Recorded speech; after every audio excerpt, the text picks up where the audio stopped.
짠. 네, 아이폰 15 프로 맥스를 구매했습니다. 좀 출시하고 시간이 꽤 지났죠. 좀 뒤늦게 구매를 했는데 사실 나오자마자 사전 예약으로 구매를 했었어요. 근데 제가 이 아이폰 14 프로 맥스를 쓰는데 꽤 쓸만 하거든요. 이게 지금 나한테 필요한가? 하고, 그래서 그런 거에서 좀 고민을 하다가 당시에는 아쉽게도 세팅할 시간도 없겠다 싶어서 방출을 했었고요. 예전보다는 좀 수월하게 구할 수가 있는 것 같아서 다양한 색상 중에서 좀 고민을 하다가 이번엔 좀 블랙으로 구매를 해봤습니다.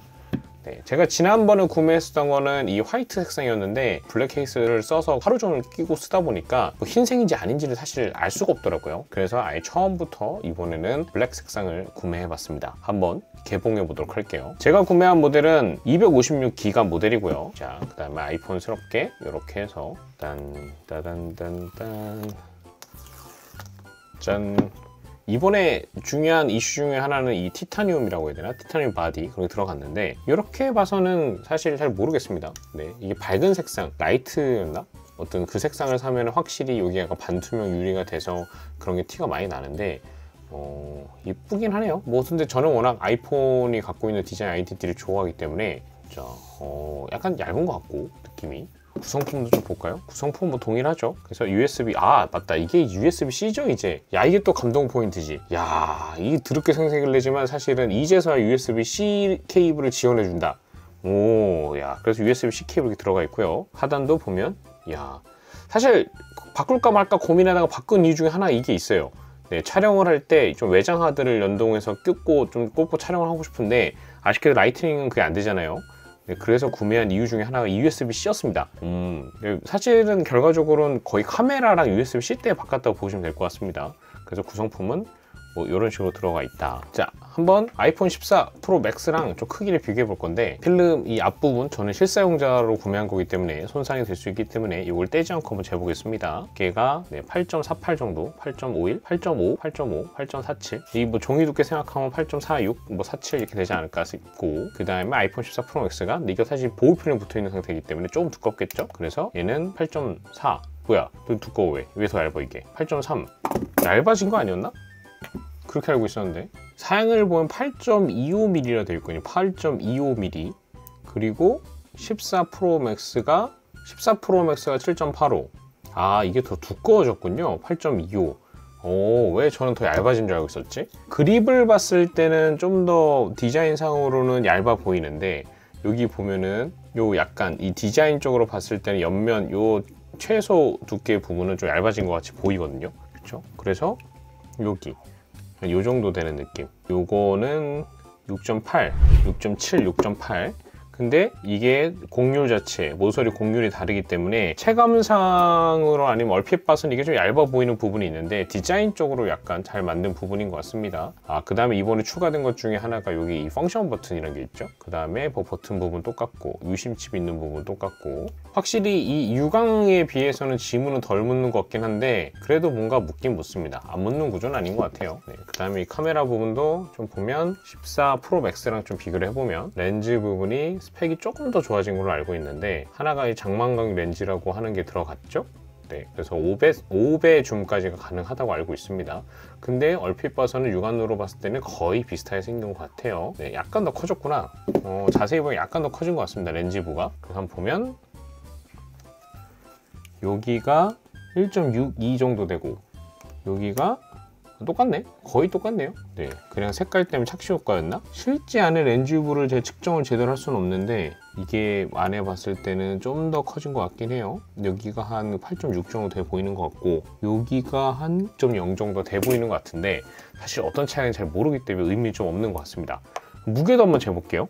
먼저 14 프로 맥스가 이 보호 필름이 붙어 있는 거기 때문에 사실 정확한 무게는 아닌 것 같긴 한데 이게 한 253g 정도 되죠. 253g. 그 다음에 15 프로 맥스가 224g. 많이 가벼워졌군요. 네, 두께는 살짝 두꺼웠으나 이 티타늄 소재를 이용해서 가벼워졌다. 자, 그럼 이제 제일 중요한 거 보호 필름 장착부터 해야겠죠. 그래서 저는 언제나 사용하는 이 벨킨 스크린 포스 보호 필름을 사용할 건데 아마도 호환이 될 것 같습니다. 거의 화면이 거의 똑같기 때문에. 안 되나? 네, 거의 똑같아 보여도 될 것 같은데 한번 붙여볼게요. 왜냐면 이 스크린 포스를 쓰고 있는데 얘가 약간 남거든요. 그래서 아마 될 것 같은데 한번 해보도록 할게요. 안 될 수도 있어요.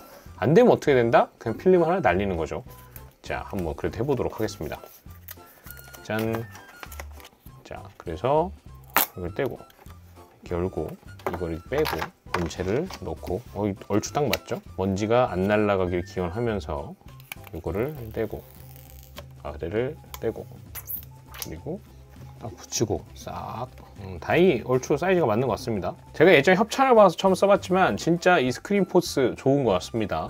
제가 실제로 써보니까 아주 만족도가 좋았습니다. 이제 만져보는 아이폰 15 프로 맥스. 그쵸, 스크린 포스. 네, 템퍼드 글래스 개인적으로 상당히 추천합니다. 자, 이거가 붙였을 때 두께는 어떻게 되느냐, 8.8 정도 되네요. 8.8 좀 더 두꺼워지죠. 근데 확실히 이 그립감이 이게 별거 아니지만 이 모서리가 둥그러진 거 덕분에 상당히 그립감이 좋습니다. 야, 이거 진짜 생폰 쓰고 싶다. 저는 쫄보기 때문에 생폰 쓰지 않고요. 아마도 또 맥세이프 케이스나 아니면 이따 호환 케이스들 좀 사볼 것 같은데, 일단은 한번 사이즈가 얼핏 비슷해 보니까 이 맥세이프 케이스, 아라미드 케이스라고 하나요? 이 방탄 케이스, 뭐 여러 가지 용어가 있죠. 탄소 섬유 케이스인데 제가 이거 상당히 만족하고 썼기 때문에 한번 껴지나 보겠습니다. 보통 신규 사이즈 할 때 안 돼. 뭐야, 껴지네? 오, 웬일이야. 애플이 이 카메라 섬 위치를 크게 안 바꿨네요. 보통 요거 많이 바꿔갖고 케이스 판매할 때 잘 써먹는데, 물론 이게 좀 약간 약간 이 공률이 안 맞다면 약간 헐겁기 때문에 딱 쓰기는 어려운데 그래도 얼추 맞습니다. 그래서 뭐 몇몇 케이스들 아마 호환성을 갖고 있지 않을까. 자, 이젠 켜고 한번 벤치 테스트를 한번 해보도록 하겠습니다. 자, 전원 온. 두둔. 자, 한번 전원을 넣고 기본적인 설정을 하고 다시 돌아오도록 할게요. 네, 기본적인 설정을 완료했고요.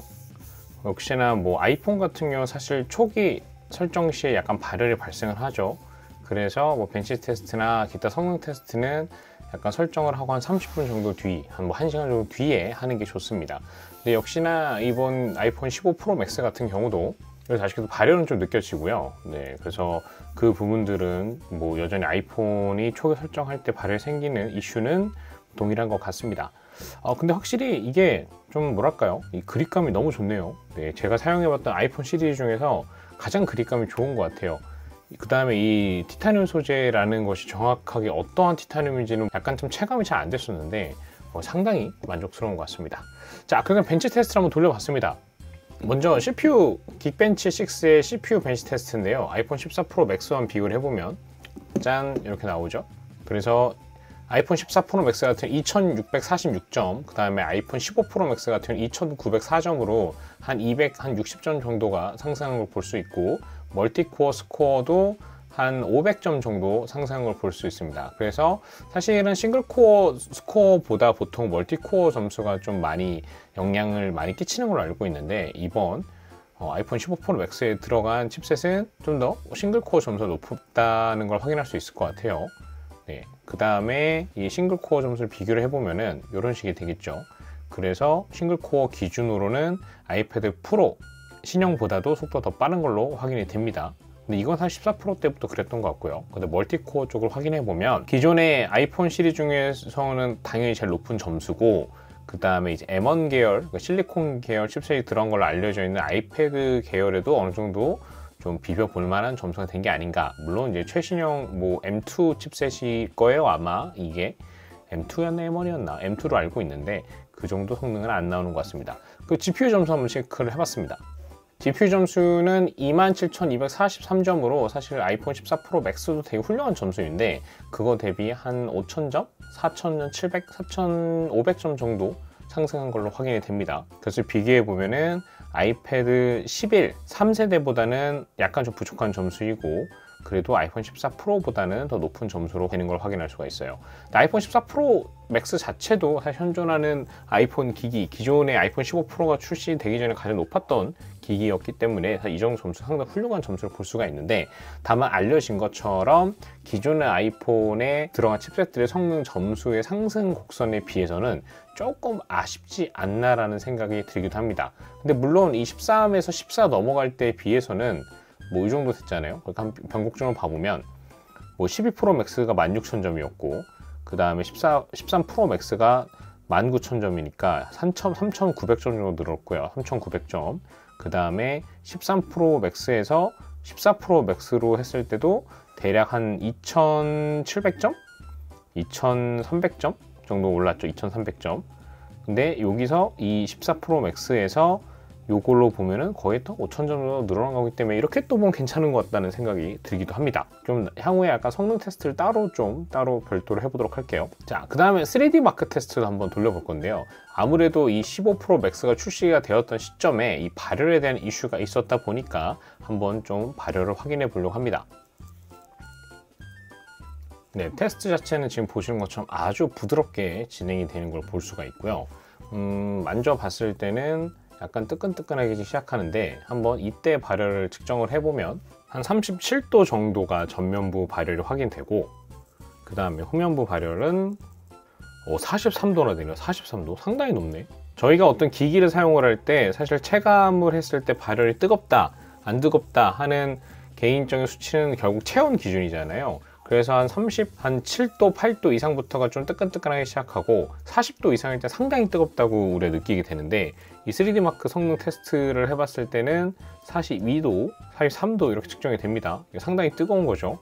확실히 성능이 좋은 만큼 발열 이슈는 좀 존재하는 것 같아요. 자, 그래서 점수상으로 보면은 얘가 3806점이 나왔는데 이 모델 내에선 평균치 한 70% 정도가 되나고 하네요. 제가 아이폰 프로 맥스에서도 한번 테스트를 해봤는데 한 300점 정도 늘어났죠. 그래서 한 10% 정도는 더 높은 점수가 나오는 것 같다라는 생각이 듭니다. 배터리는 사실은 변화가 거의 없었고, 프레임 레이트는 12에 31 프레임이 나왔기 때문에 더 성능이 잘 나온다고 확인할 수가 있고, 성능 자체가 거의 한 4프레임 정도 높죠.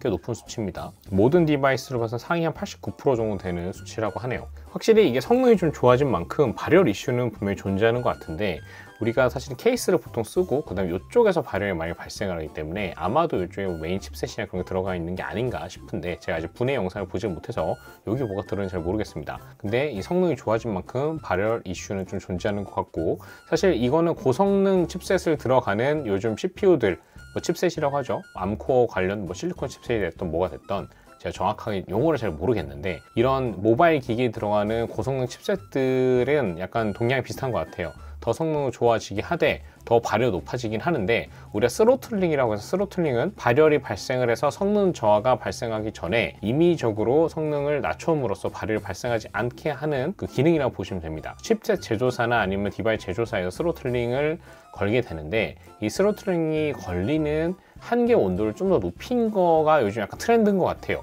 그 칩셋이 좀 더 버틸 수 있게 만드는 건가, 그것까지 잘 모르겠지만 아이폰 15 프로 맥스는 분명히 성능이 좋아진 만큼 발열 이슈가 좀 존재하는 것 같습니다. 제가 이 폰을 샀을 때 가장 중요했던 포인트가 아까도 잠깐 말씀드렸다시피 이 카메라 부분이거든요. 그래서 카메라 성능을 좀 확인해 보려고 테스트 사진을 찍었는데 아무것도 안 하고 찍었을 때입니다. 오, 잘 나오더라고요. 네, 기본 설정을 찍은 것만으로도 야, 이 정도면 확실히 진짜 이제 DSLR까지는 아닌 똑딱이 디카 정도는 충분히 확인할 수 있을 것 같고, 네, 접사 같은 경우도 상당히 잘 나오는 거 확인할 수가 있죠. 네, 상당히 좋습니다. 이건 이제 5배 줌을 한번 찍어봤는데 잘 나오죠. 네, 상당히 잘 나옵니다. 근데 이제 우리가 아이폰을 저처럼 사진 용도로 많이 쓰고자 하신 분들은 사실 설정들을 몇 가지 해줘야 됩니다. 그래서 카메라로 들어가서 기본 비디오가 1080p 30프레임이 되어 있거든요. 그래서 좀 더 고화질 영상을 남기고 싶다 하시면은 4K에 30프레임을 설정하시는 게 좋고, 그 다음에 슬로우 모션 같은 경우도, 슬로우 모션은 사실 두 가지가 있죠. 그 다음에 시네마틱을 촬영할 때도 좀 더 좋은 화질로 촬영하고자 한다면 요 4K에 30프레임으로 해야지 좀 더 고화질로 촬영할 수가 있습니다. 물론 당연히 용량이 많이 늘어나죠. 그 다음 포맷도 상당히 중요한데요. 고효율성이라고 한다면은 사실은 되게 상대적으로 용량, 시간 대비 용량이 적은 대신에 약간의 화질이 좀 낮아지는 부분이 있습니다. 그 높은 호환성으로 하시는 게 좀 더 좋은 화질이 될 수가 있는 것으로 알고 있고, 사실 이거는 저는 그렇게 알고 있는데 아닐 수도 있어요. 네. 그리고 사진 모드 같은 경우도 사진 찍을 때 좀 더 어떤 고화질을 찍을 것이냐, 그 다음에 프로 로우 해상도라고 해서 우리가 아이폰에 사진을 찍을 때 좋은 코덱으로 좀 찍어갖고 좀 더 10비트 어쩌고 그런 게 있잖아요. 자세히 보면 되게 어려운데 어쨌든 화질을 더 좋게 해서 높은 용량 찍고 싶을 때는 이걸 켜주는 게 좋고, 영상 같은 경우는 애플 프로레스라고 하는 애플의 코덱이 있습니다. 그래서 이걸 사용했을 때는 고화질 사진, 영상 사진 촬영이 가능하다, 이런 게 볼 수가 있는데, 영상 용량이 상당히 커지기 때문에 제가 256기가짜리 기본 모델을 사용하기 때문에 이걸 지금 사용하기는 어려울 것 같고, 향후에 이 USB-C를 통해서 이 인클로저를 한번 연결하고 촬영하는 테스트를 해보면서 요거는 어떤 차이가 있는지 확인을 좀 해보도록 할게요.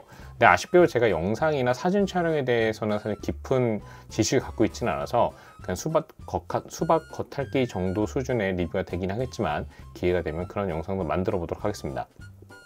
자, 이제 리뷰를 좀 맞춰보려고 하는데요. 다시 한번 뭐 제가 감탄한 부분에 대해서 얘기를 해보자면 확실히 역대급 아이폰 성능이다, 이것도 맞지만 이 그립감 자체가 너무 좋은 것 같습니다.